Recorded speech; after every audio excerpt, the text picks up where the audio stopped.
Hi, this is Mitch Milat with Riviera Financial Mortgage in Beverly Hills. Another day in the mortgage business.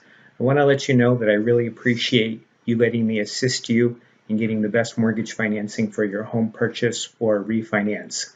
Also want to let you know that I keep an eye on the market and developments, and I'm always trying to keep you in front position so that you're ready to take advantage of any opportunity or have the best solutions to any problems that might arise. So with that in mind, I put this little informational message together. Please just take a moment to watch it.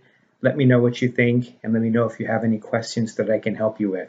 Thank you so much. You may be wondering what the whole process is to buying your first home. Should you go find a home first? Should you find out if you qualify for a loan first? There are so many questions. In this video, we are going to share a list of 10 mistakes that first-time homebuyers should avoid. With this list, we will begin with your mortgage pre-approval and move you all the way through to the end with your move-in. One thing you may want to do is enroll in a homebuyer education with your lender. If they don't have a program, make sure you're working with a lender who is knowledgeable and not just working from a call center. Try finding a local lender in your area who can meet with you to walk you through the process. So let's get started and uncover those 10 mistakes first-time homebuyers should avoid. Let's start with number 1. Don't assume that you need 20% for a down payment. There's a common misconception among first-time homebuyers that you need a 20% down payment to buy a house, but it's not true. A larger down payment can get you a better rate, lower your monthly payment, and increase your equity. So it's a great choice if you can afford it. Otherwise, you can buy a home with as little as 3% down. Different loans have varying credit scores and down payment requirements, and none of them start at 20%. Decide what down payment amount is right for you based on your personal financial goals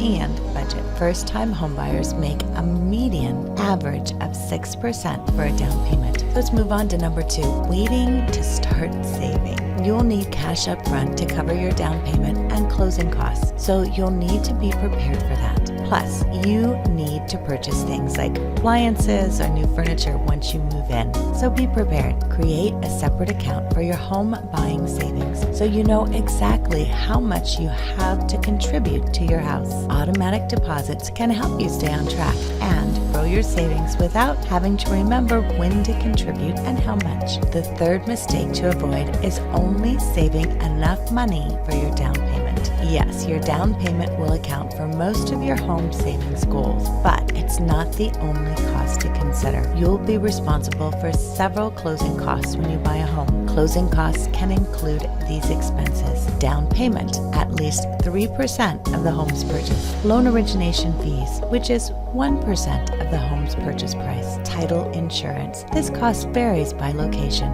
Homeowner's insurance. You'll need 1 year of premium. Private mortgage insurance, which is upfront premium or monthly payments. Property taxes, which is usually 6 months. Escrow fees is 2% of the home's purchase price.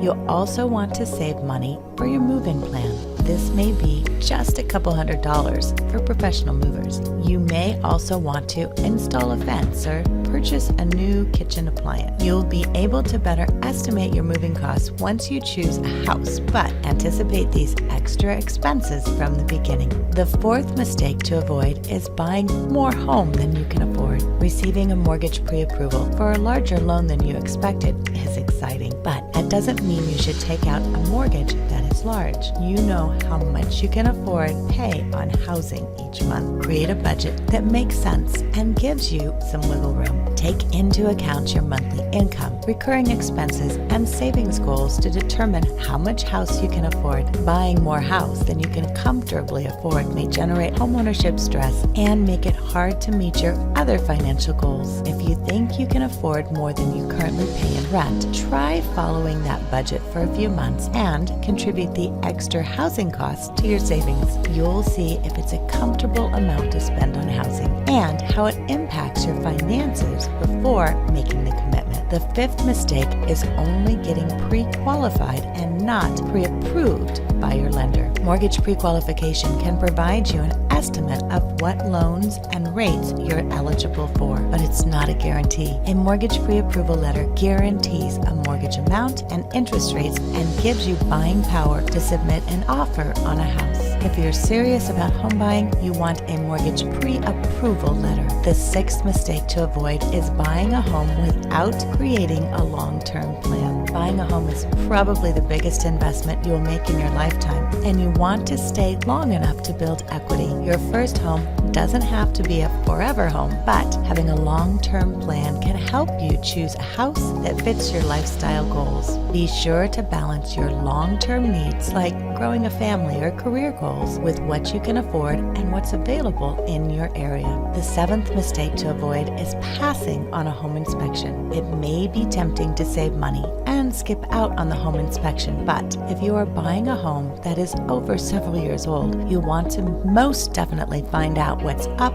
with the home you're buying. A home inspection is different from an appraisal. The appraisal will provide the value of the home and may show some items that require repair. The home inspection is just that, an inspection of the property to find out if it is in working order. The home inspector will evaluate a house to identify major structural issues, home repairs, and the condition of included appliances. Their goal is to make sure the home is livable and that everyone fully understands the house's condition before the sale is finalized. The eighth mistake to avoid is making an emotional decision. No question, buying your first home is an emotional experience, and it can be hard not to let your excitement take over. It's also a large investment that you should make rationally and considering your personal needs and finances. Create a list of needs and wants so you can judge a house and community by how it realistically fits your lifestyle. Stick to your budget and talk the purchase over with your real estate team or a friend for an additional perspective.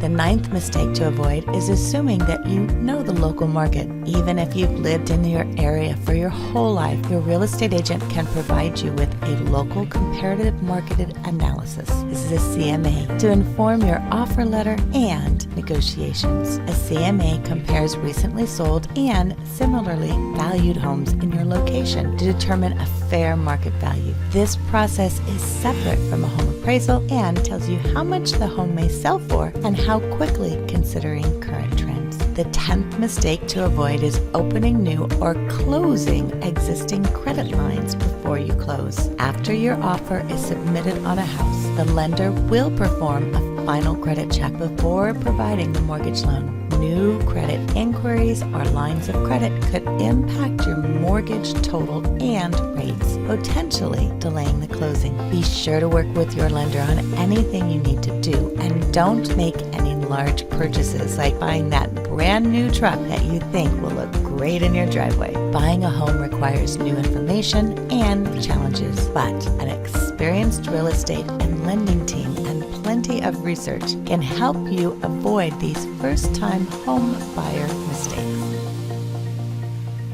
Thank you for watching my video. I hope you found it helpful, and I hope you would like to discuss it further. So if you would, please feel free to call me, Mitch Milat, Riviera Financial Mortgage, 424-290-8294. You can also email me, mitch@rivierafinancial.com. You can also find me on Instagram at Mitchell Milat, or on my Facebook homepage, Mitch Milat, Riviera Financial, Beverly Hills. Thank you so much. Look forward to talking to you soon and wishing you much success in the future.